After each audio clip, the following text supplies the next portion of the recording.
Astro సిండికేట్లో మీ personal and business promotions కోసం కింది నెంబర్కు కాంటాక్ట్ చేయండి.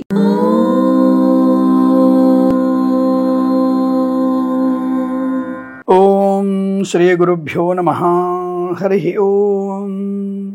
అగజానన పద్మార్కం గజానన మహర్నిశం అనేకదంతం భక్తానాం ఏకదంతముపాస్మహే. అందరికీ నమస్కారం. కొద్దిమంది జ్యోతిష పండితులు పురోహితులు మెసేజ్ని ఒకటి ఫార్వర్డ్ చేశారు, బయటకు వచ్చింది. సెప్టెంబర్ 5వ తేదీ నాడు గ్రహణం ఉంది కాబట్టి గణపతి నవరాత్రి ఉత్సవాలు 6వ తారీఖు నిమజ్జనం చేయకూడదని కొంత వైజాగ్, శ్రీకాకుళము, కొన్ని నెల్లూరు ప్రాంతాల నుంచి కొంత మెసేజ్లు బయటకు వచ్చినట్టుగా తెలుస్తోంది. అంటే సంప్రదాయంలో నిజం చెప్పాలంటే గణపతి నవరాత్రి ఉత్సవాలు లేవు. ముందు అది ఫస్ట్ ఇది గుర్తుపెట్టుకోండి. అసలు గణపతి నవరాత్రులు లేవు. గణపతి ఏకరాత్రియే. గణపతి అంటే భాద్రపద శుద్ధ చతుర్థి రోజునే స్వామివారి పండగ. అదే రోజు రాత్రి మనం స్వామివారి కథ విని అక్షత శిరస్సు వేసుకొని మర్నాడు ఉద్వాసం చెప్పేయాలి.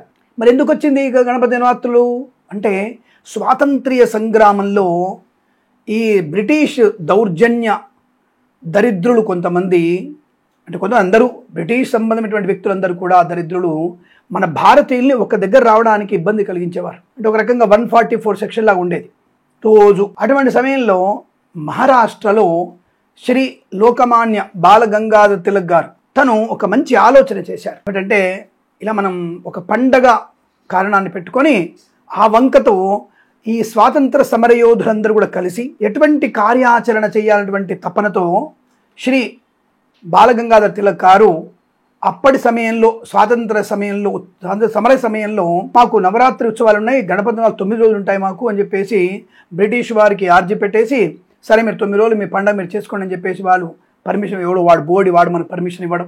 వాడు బతుక్కి పాచిముఖంతో కాఫీ తాగేటువంటి వాడు మన పండుగలకి సరైన అప్లికేషన్ ఇస్తే వాడు ఓకే అనడం. అటువంటి దౌర్భాగ్యతలో ఉన్నాం. తర్వాత మొఘలులు దరిద్రులు వచ్చినటువంటి స్థితి మన సనాతన ధర్మాన్ని నాశనం చేసేవాడు. సరే, ప్రస్తాంశంలో ఆ సమయంలో ఆయన 9 రాత్రుల ఉత్సవాన్ని జరిపి ఈ స్వాతంత్ర సంబంధించినటువంటి ఒక కార్యాచరణకి ఆయన ఏర్పాటు చేసుకునేవారు. అది మొదలు ఇక ప్రతి సంవత్సరం కూడా దాని ఆనవాయితీగా ప్రారంభమైంది. కాబట్టి మనందరం దాని గురించి ఏమి నెగిటివ్ ఏం లేదు.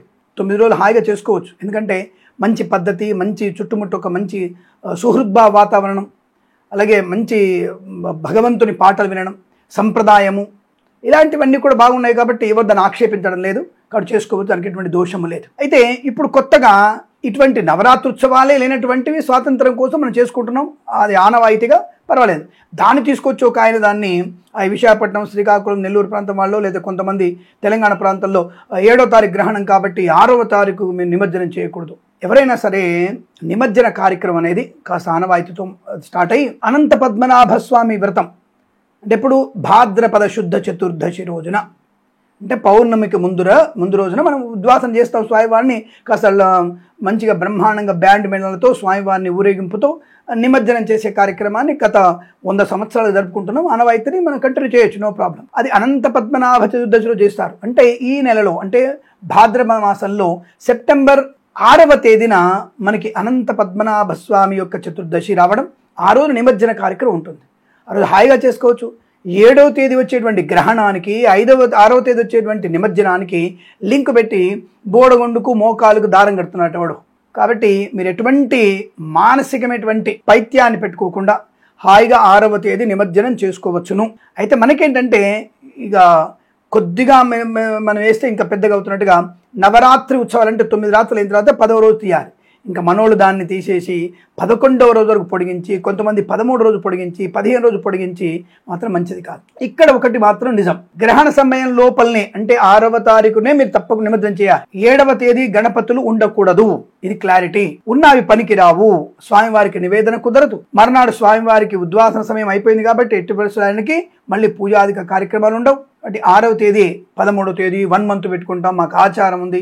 ఇంకా ఆచారాలు ఇక సంవత్సరాల తరబడి ఉంటూనే ఉంటాయి. దానివల్లనే పైత్యం వల్లనే మన సూడో నాస్తికులు మన మీద ఎఫెక్ట్ పడుతుంది. కాబట్టి దయచేసి మీరు 6వ తేదీ తప్పకుండా మీరు నిమజ్జన కార్యక్రమాన్ని హాయిగా చేసుకోవచ్చు. ఆ లంబోదరుడికి నమస్కరించి తప్పకుండా స్వామివారి అనుగ్రహాన్ని పొందుకోవచ్చు అన్న విషయాన్ని తెలియజేసుకుంటూ, ఎటువంటి గ్రహణానికి స్వామివారి నిమజ్జనానికి ఎక్కడ సంబంధం లేదు. ఇక్కడ మీరు ఏమి దాని నుంచి కంగారు పడక్కర్లేదు. హాయిగా నిమజ్జన కార్యక్రమాన్ని చేసుకోవచ్చన్న విషయాన్ని గుర్తించండి. శుభమస్తు. సర్వే జనా సుఖినో భవంతు. ఆనంద సిద్ధిరస్తు. ప్రేమతో మీ కిరణ్ శర్మ. దయచేసి ఈ విషయాన్ని వందల వేల లక్షల కోట్ల మందికి షేర్ చేసే ప్రయత్నాన్ని చేస్తారని కోరుకుంటూ మరొకసారి కృతజ్ఞతలు. నమస్కారం.